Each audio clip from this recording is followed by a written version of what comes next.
할렐루야. 은혜 받고 행복하세요. 오늘이 무슨 날이죠? 어린이날. 여러분, 자녀들 양육하는 것 쉬우세요? 아니면 그냥 낳아서 가만히 두면 저절로 잘 되나요? 이게 세월이 흐를수록 자녀 양육하는 문제가 이 보통 문제가 아닙니다.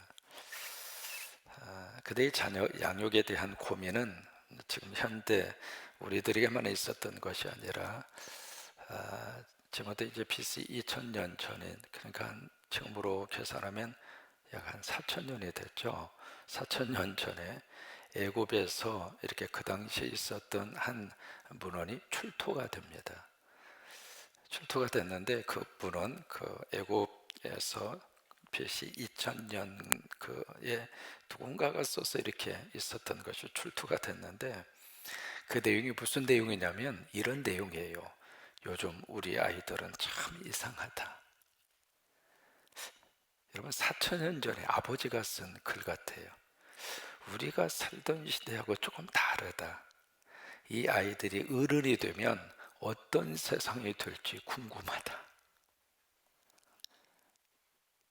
여러분, 벌써 4000년 전에 부모님들도 자식 양육하는 문제가 쉽지가 않았다, 그 말이에요. 근데 지금은요, 지금 우리들이 생각하는 아이들하고 아이들의 세계하고는 너무 다릅니다. 이게 어른이 무슨 이야기 하잖아요. 그러면 아이들의 반응이 참 잘했어, 참 더 예쁘다. 그럼 뭐라고 하는 줄 알아요? 영혼 없는 말씀 하지 마세요. 와, 어떤 아이들이 가지고 있는 순수성이라든지, 또 이제 어른들은, 우리는 우리 입장에서 아이들을 보잖아요. 근데 아이들은 또 다른 세상을 가지고 있단 말이죠. 이제 그러다 보니까 그 간격이라고 하는 것은 상상할 수 없을 정도의 엄청난 간격이 있습니다. 그래서 아이들 양육하는 것도 쉽지가 않고, 또 아이들을 따라가기도 쉽지가 않고. 여러분, 핸드폰 딱 이렇게 열어서 우리들이 잘할까요? 아이들이 잘할까요? 아이들 못 따라갑니다. 어쨌든 우리는 기도합니다. 우리 아이들이 주 안에서 잘 되기를 바라고. 왜? 그게 부모 소원이잖아요. 우리 부모님들의 간절한 소원이 있다면, 하나님 우리 자녀 잘 되게 해주세요. 그러면서 나보다 우리 자녀들이 더 앞서가기를 바라고, 나보다도 좋은 옷 입고 좋은 환경에서 잘 살았으면 좋겠고, 나보다 다른 사람들로부터 인정을 받았으면 좋겠고. 그게 이제 한결같은 우리 부모님들의 소원이잖아요. 그런 면에서 두 가지가 필요해요. 첫째는 우리가 자녀들을 위해서 참고 기다려줘야 합니다.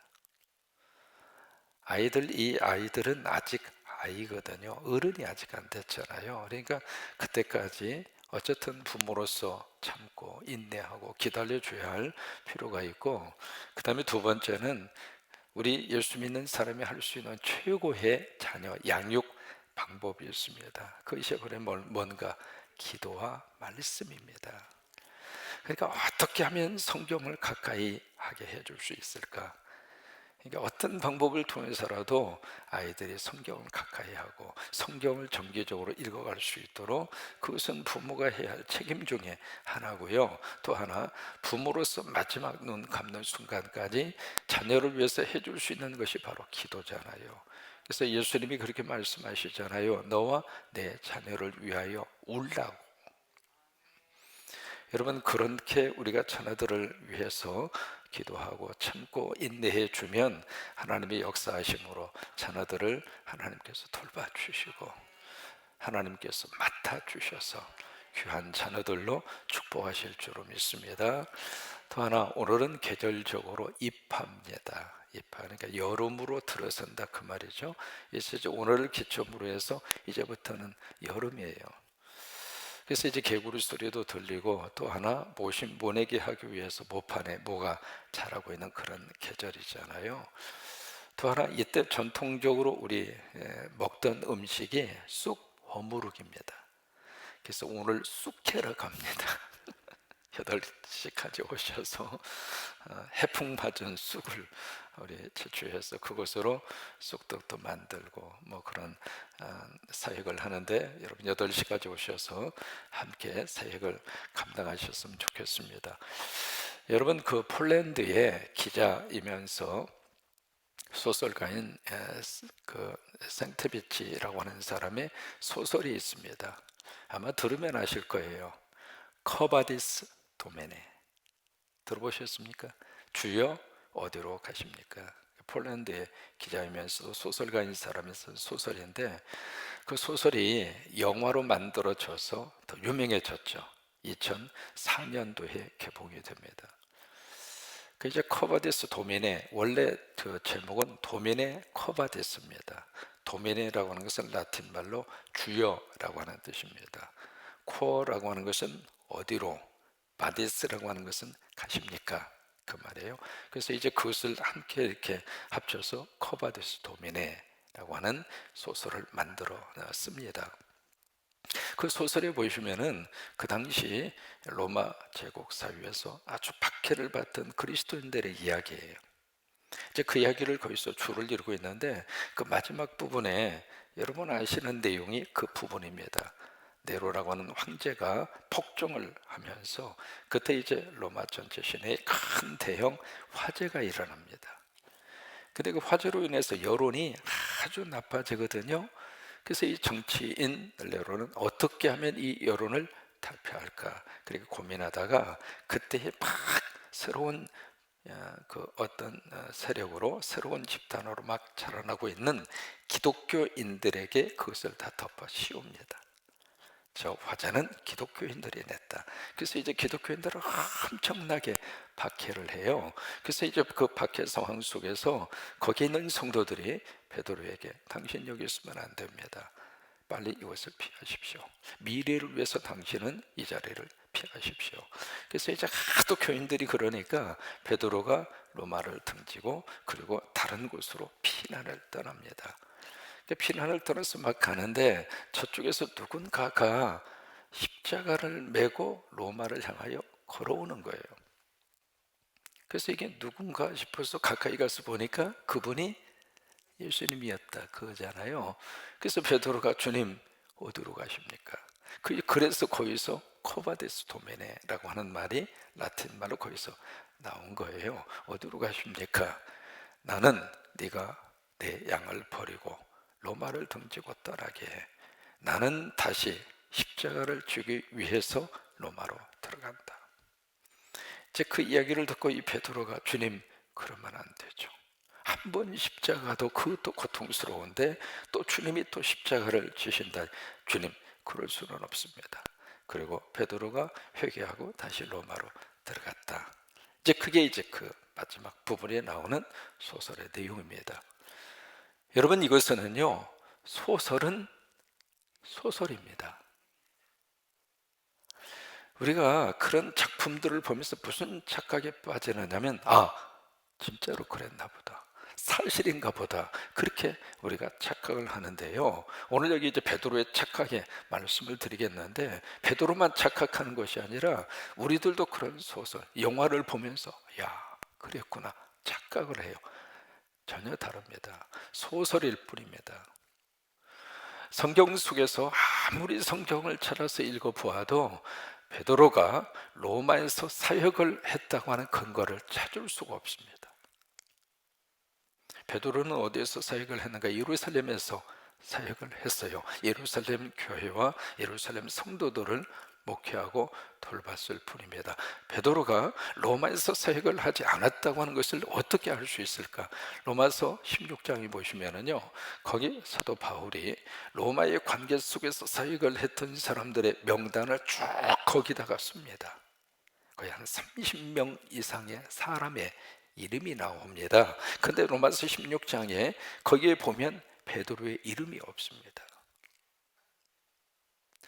상식적으로 바울이 지금 감옥에 갇혔는데, 로마의 감옥에 갇혔는데, 바울을 생각하면서 로마의 감옥에 갇힌 바울을, 그 소식을 듣고 로마에 만약에 베드로가 있었다면 면회를 안 갈 이유가 없습니다.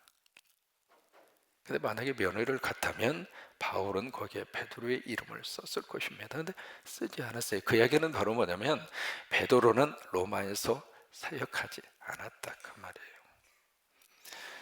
그러니까 오늘 여기에 보면 베드로가 질문을 해요. 36절에 보시면, 자 보세요. 시몬 베드로가 이르되 주여 어디로 가시나이까. 여기에서 그 아까 말씀드린 그 생키비치라고 하는 폴란드의 소설가가 거기서 착안을 딱 하고 만들어낸 소설이에요. 그러니까 여기서 베드로가 예수님에게 던진 이 질문이 그 소설에서는 어떻게 배경이 바꿔졌는가. 네로 황제로, 그리고 로마의 부대로. 그게 소설이에요. 그러니까 여러분, 소설과 성경의 어떤 내용이 약간 언급이 된다고 그래서 그게 사실이다, 그건 아니에요. 소설은 소설일 뿐이에요. 베드로가 예수님이 그렇게 질문을 던지는 거예요. 주여 어디로 가시나이까. 왜냐하면 그 앞서서 예수님이 내가 영광을 받고 아버지도 영광을 받으리라, 그래서 예수님의 십자가를 말씀하시잖아요. 그래서 그 예수님의 십자가에 대한 말씀, 그것을 베드로가 딱 들은 다음에 주님 어디로 가십니까? 그렇게 이제 질문을 던지는 거예요. 그러니까 그 질문을 받고 예수님이 36절에 처음부터 같이 한번 읽습니다. 시몬 베드로가 이르되 주여 어디로 가시나이까. 예수께서 대답하시되 내가 가는 곳에 내가 지금은 따라올 수 없으나 후에는, 거기 보시면은요, 지금은 어떻다는 이야기예요. 지금은 안 된다. 지금은 네가 내가 가는 그 길을, 내가 가는 그곳을 너는 지금 못 따라와. 그런데 후에는, 나중에는 따라올 수 있을 거야. 그 말씀을 베드로에게 지금 하고 있습니다. 그렇다면 왜 지금은 안 되고 나중은 될까 그 말이에요. 나중에 될 것 같으면 지금도 될 수 있지 않는가, 그 생각이 들 수 있잖아요. 지금 이 베드로에게 예수님은 지금은 안 돼, 지금 너의 상태, 지금 너의 그 환경과 너의 그 생각, 그것으로는 안 돼. 그러나 나중에는 될 거야. 이제 그 말씀을 예수님이 베드로에게 해줍니다.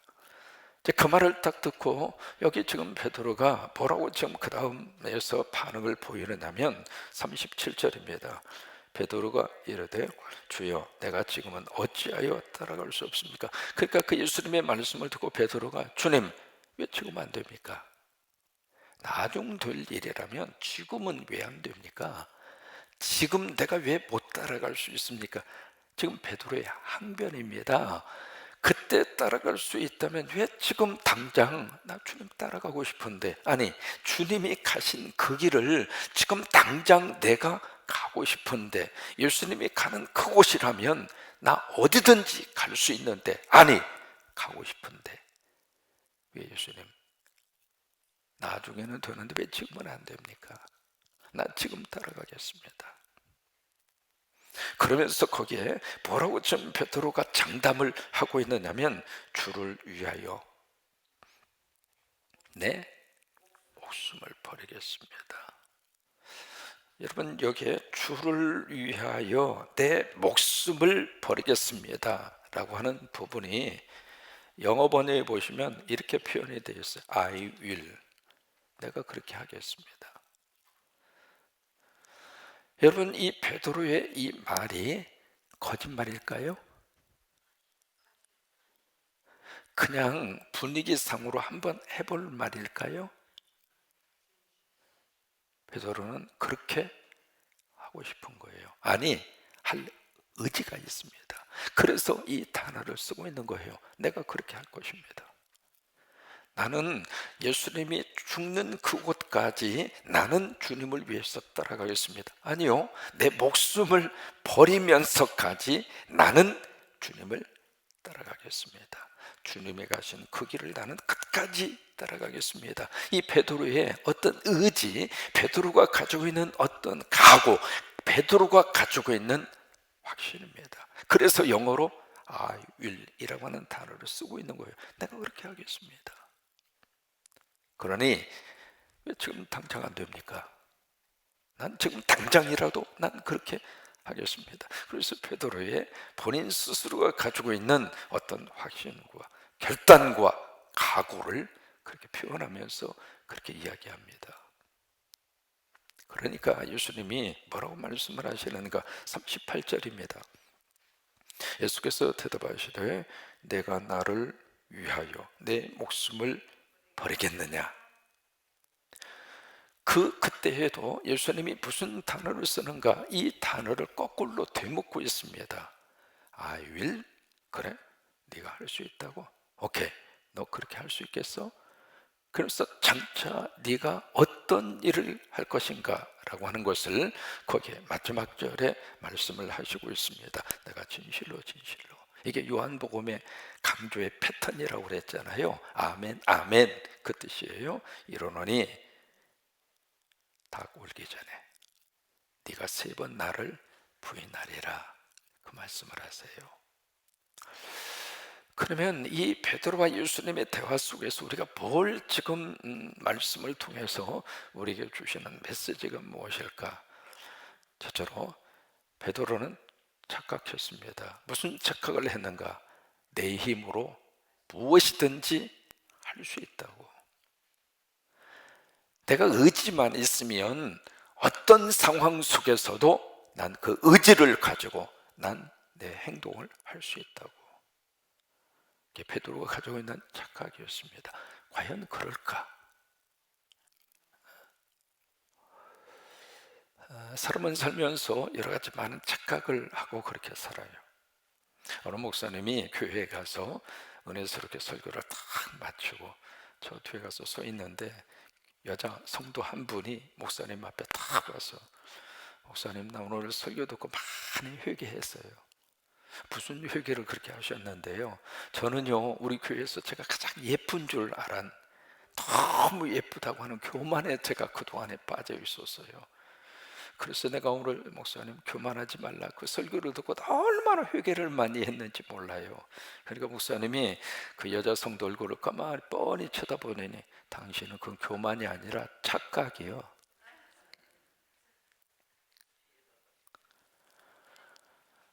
어느 분이 목사님에게 와서 상담을 합니다.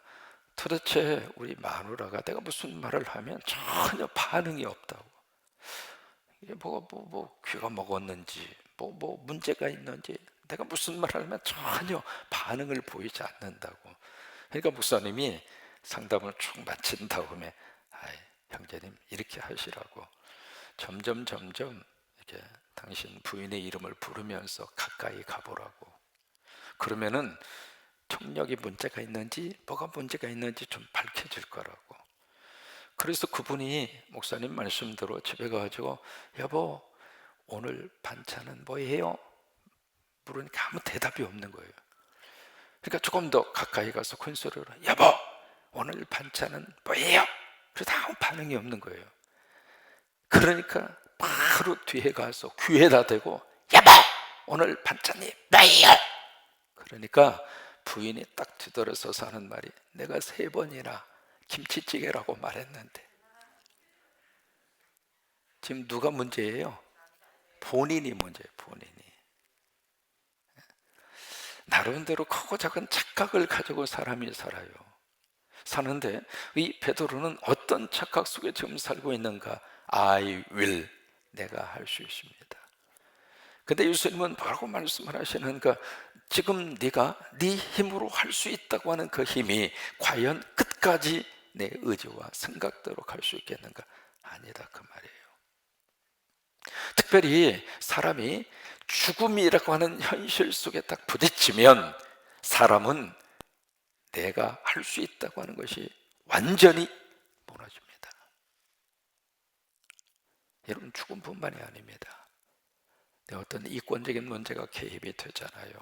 아니면 내 어떤 감정적인 문제가 개입이 되잖아요. 그러면 내가 하고자 하는 내 의지와 내 생각과 그리고 내 마음이 한순간에 무너져요. 그것은 누구나 마찬가지입니다.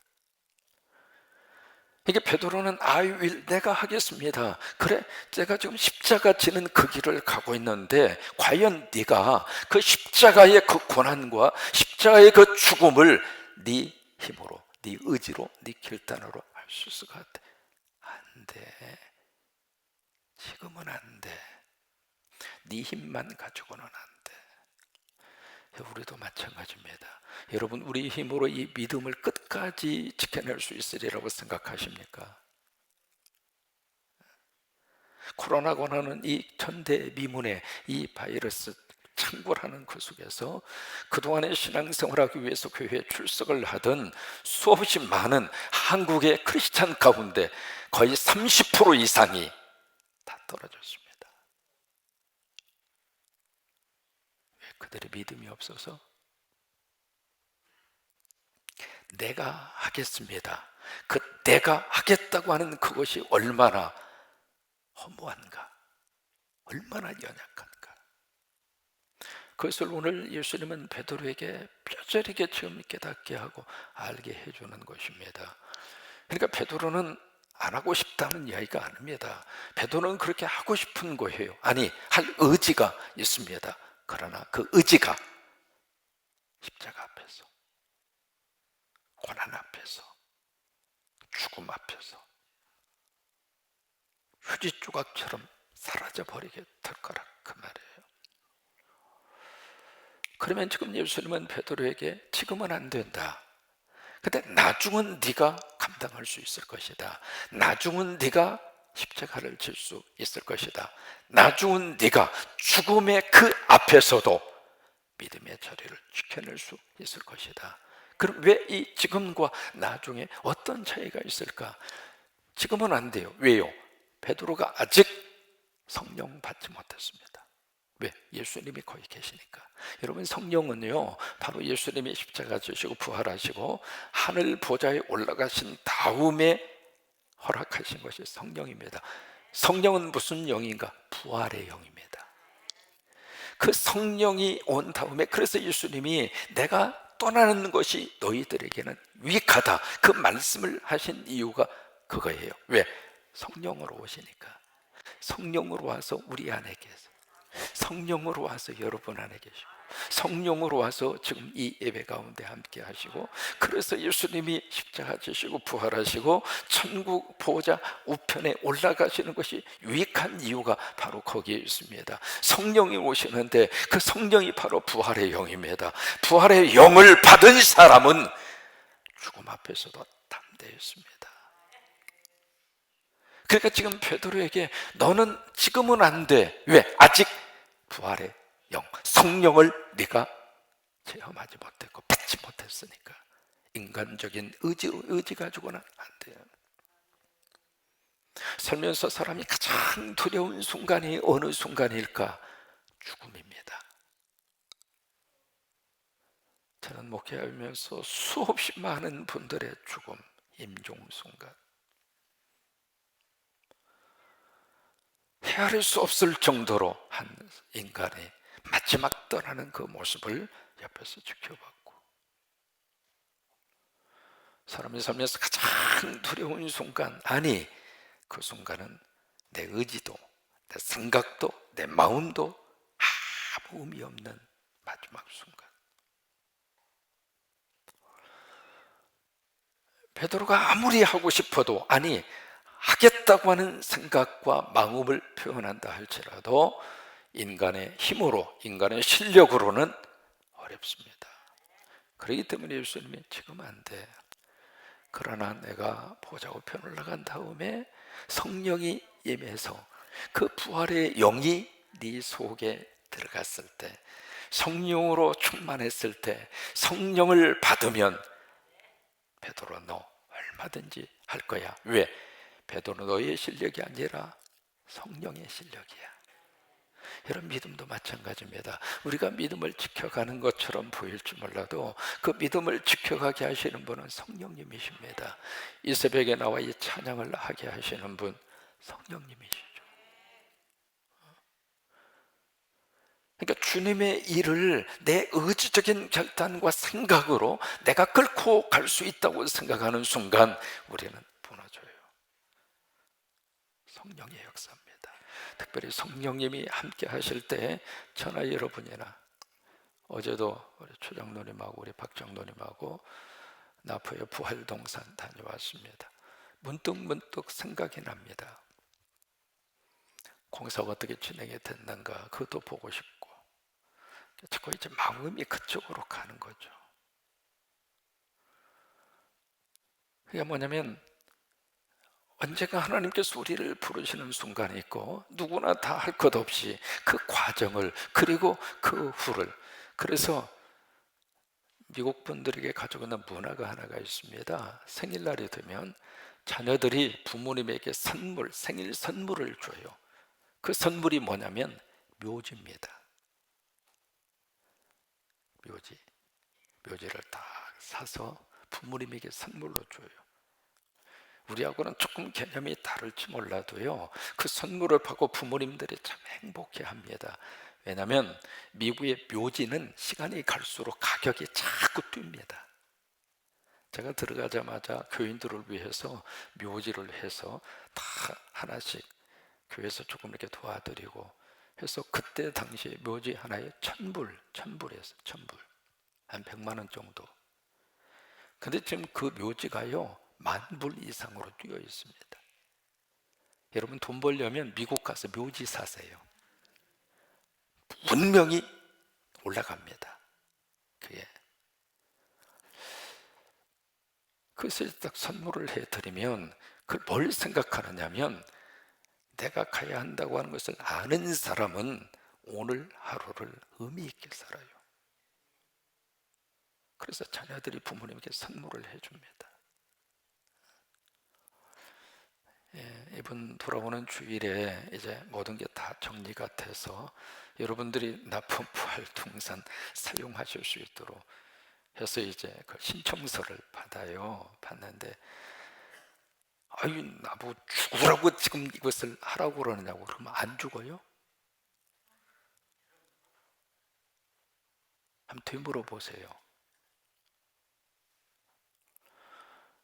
근데 그 순간에 성령으로 역사하셔서 죽음을 뛰어넘을 수 있는 믿음의 역사는 우리 실력이 아닙니다.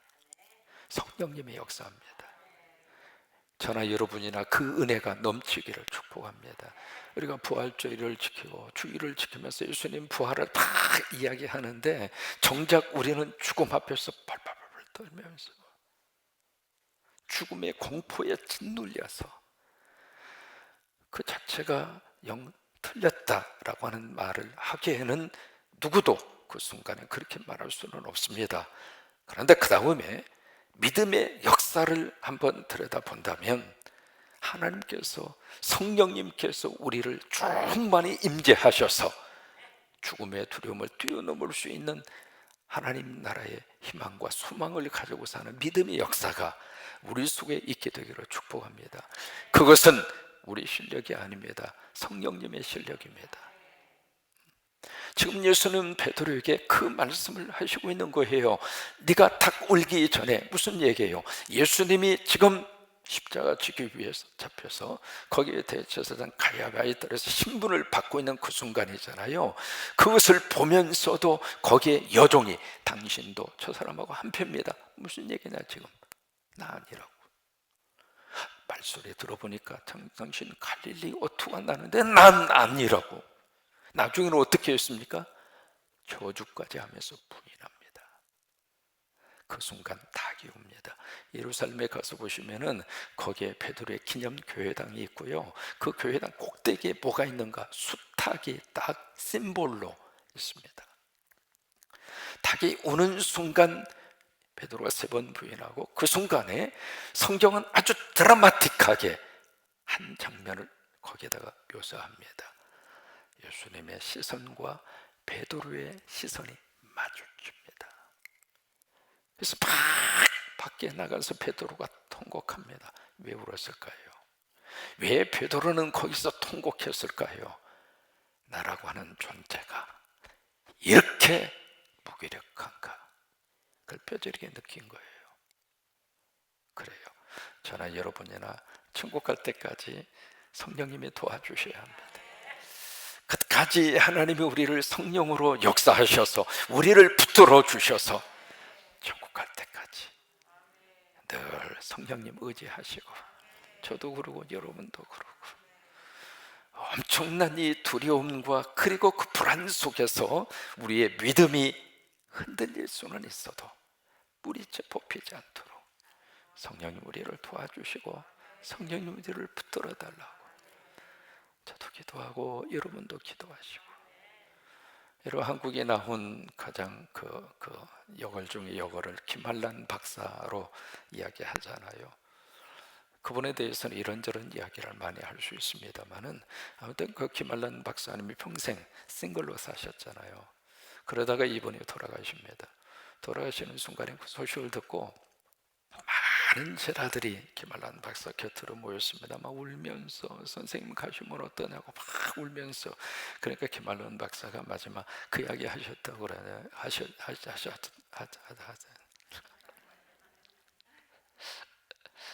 쑥떡 먹어야 되나 봐요.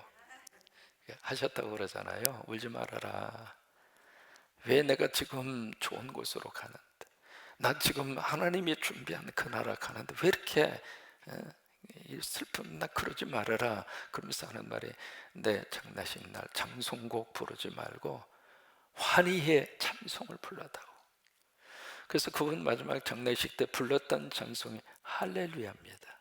할렐루야, 할렐루야.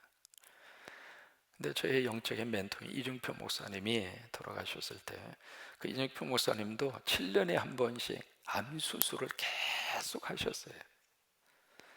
사실은 그 고통 속에서 그분이 별세 신학이 거기서 나온 겁니다. 어쨌든 그래서 이제 참 일찍 세상을 떠나셨죠. 60대 좀 넘으셔서 가셨는데, 그분이 이제 마지막 장례식 때 마지막 불러드린 찬송이 할렐루야입니다. 저도 여러분도 할렐루야로 가셨으면 좋겠어요. 그것은 우리 실력이 아닙니다. 성령의 실력입니다. 성령이 도와주셔야 되고 성령이 역사하셔야 되고. 그래서 여러분, 우리 착각할 수는 있습니다. 그러나 내가 이 믿음을 내가 끝까지 우리 힘으로 안 됩니다. 매 순간마다 성령님이 함께 하셔서 성령님이 꼭 우리를 붙들어 주셔서 승리하는 놀라운 역사가 함께 할 수 있게 되기를 주의 이름으로 축원합니다.